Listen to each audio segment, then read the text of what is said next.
morning. Welcome to the neighborhood. I'm Goodwin, basically. I've lived here for off and on for the last 25, 28 years, somewhere in that time.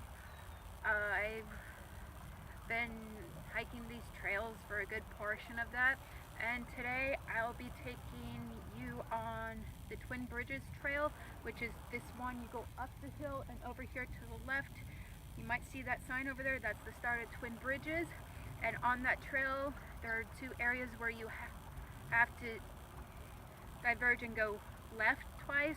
I will make sure you know where to do this. There is a marker for one and not a marker for the other. I'm going to be telling you about some of the animals that are here that are on the dangerous side. We have mountain lions in this area. We also have coyotes, which I've had an incident with a coyote here.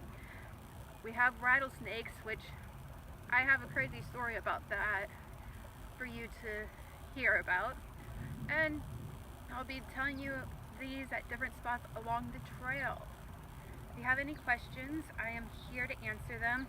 I know a little bit about the flowers that you're going to be seeing, but mostly I have the animals information today. To our right, there is another trail, Lake Clementia. I will be doing another tour about that one later, and that's going to be more towards the different birds we have here in the neighborhood. I do want to make sure you know this. We are in nature. Our homes are less than a mile away from here, but if there is an incident, it takes a while to get to you. I've had one, and it took over 16 minutes for somebody to help. I just really want you to know, like, we're in nature now, okay? Let's all have a good time and start our hike. The trail is normally about this width, but we're coming up to a statue, the woman looking up to the sky. To the right will bring you to the dam and where people swim at the river and the pump house. And to the left will bring you to the trail that goes along the river, sorta. Hopefully you can hear me over the river. I'm going to be talking about rattlesnakes. They are a predator. They're a poisonous snake. They actually live in this habitat. Right here where it's green around me, well, it's basically winter time here in California, and winter time means the snakes are probably in brumation, which is dormancy, which is basically called hibernation for like the bears and stuff. They're hiding in their little habitats. Well, going off of their habitats, the snakes have a tendency to hunt by either hiding in their habitats and coming out and eating their prey, or going into their prey's habitats in like holes and stuff. Their prey are normally small birds, mice, rabbits, and things along those natures, so small rodents. I'm not scared of the rattlesnakes because I know what to look for. And here's a picture of a rattlesnake.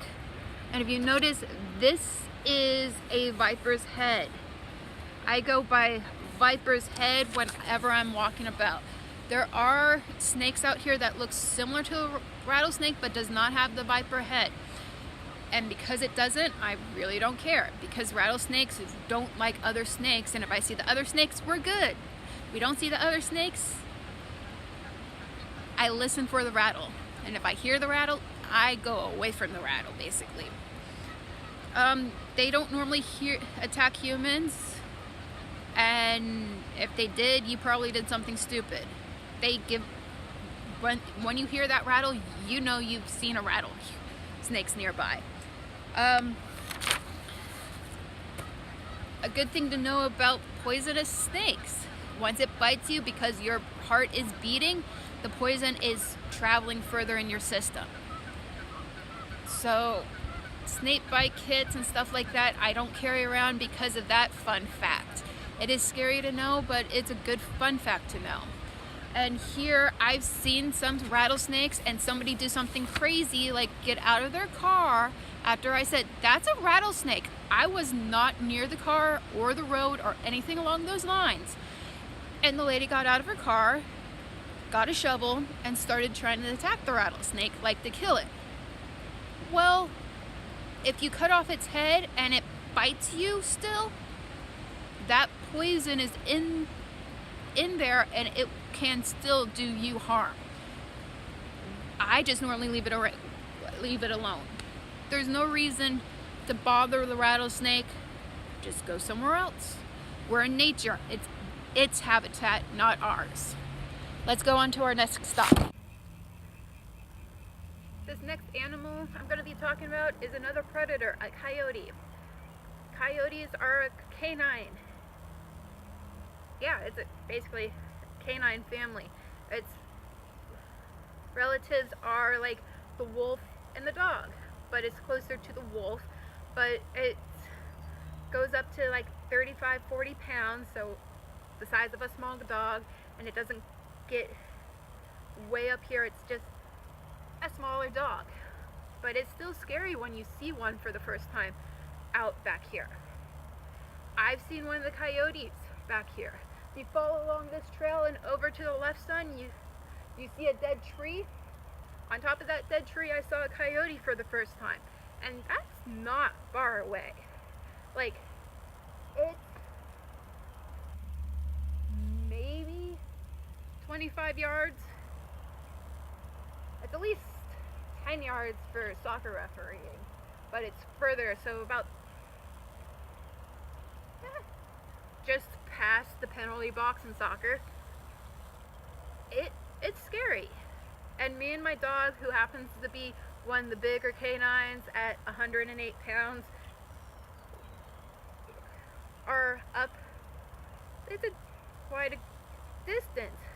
But I didn't allow my dog off leash because sometimes it's known that one coyote would come out and like basically attract your dog out, and other coyotes will help it kill your dog. So I knew that based off of living in New York State, that's where it's happened before. I've read reports of that happening, so I knew not to let my dog off leash because I like my dog. But it was still scary, and it followed us coming back towards this way because I didn't go forward towards the coyote. I left and went back towards where we were parked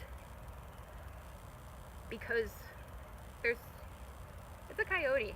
I'm in its natural habitat. I'm not going to fight it. And since then, I've carried a little air horn just in case I run into another coyote to scare it off with a really, really loud noise. Like, my dog's not with me right now, but I still have my little air horn. And our next stop is around the bend, around another bend, and we'll figure out our last animal. We're walking on the path. There's a road that crosses it, but here's the dead tree I was talking about. We're getting close to the end of our trail today. The trail goes up along here and over the hill, and it goes up to an intersection with a lot of other trails. The next animal I'm going to be talking about is the mountain lion, or cougar. Mountain lion, cougar happens to be the same color or very similar to the grasses that we have here that are green, that yellow color. Mountain lion is the one I'm scared of a little bit. But growing up here in our community, we've always went by the rule of once we see the first mountain lion sighting of the year, it's another 3 to 6 days until it comes back, and it's in a radius of quite a large distance for its hunting ground. But the thing is, it needs one large meal every 2 weeks basically, and it's a carnivore. It eats meat. It eats everything it could. It's edible. That's what it eats. All the insects it eats, and it eats predators like the coyotes and everything else around here. It's normally around out and about during sunrise and sunset. Another reason why I do not go out during those times. The only thing I carry with me basically for self-defense in the wilderness of these animals is an air horn.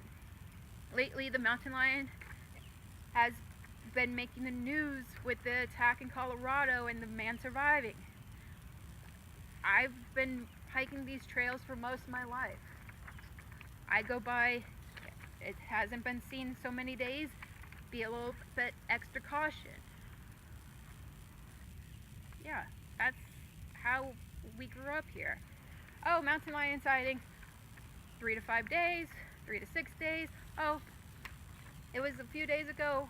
I should be more careful today than I was yesterday. Probably not the best advice, but that's the advice we grew up here. If you want more research about the cougar and mountain lion, you should do it yourself, but just know that are they here, and we're in nature and its habitat. And this is what it looks like. Last bit of trail. There's a road here. Go left, you go back to where the coyote tree is, or you go right and then take this first left.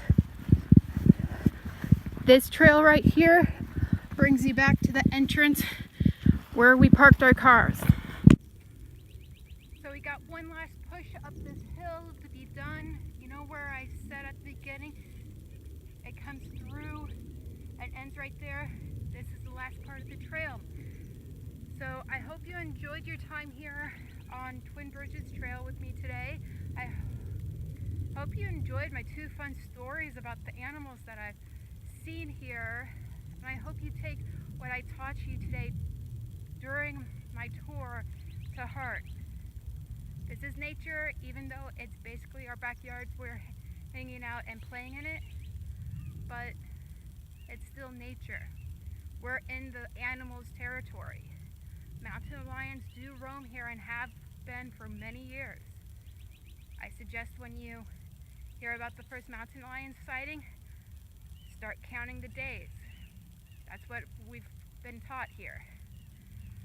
Coyotes live here too, but remember, I don't go out during sunrise and sunset because that's when you will basically see the coyotes.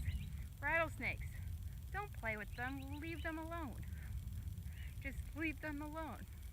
But yeah, after that we go up this hill, go down the hill. It does have a steep climb, or decline. Be safe. Go at your own pace, because if you trip and fall, it's not going to be pretty, but it also takes a while for help to show up here. Once again, I hope you enjoyed my tour of Twin Bridges. I hope you come to one of the other tours I do. Have a good day.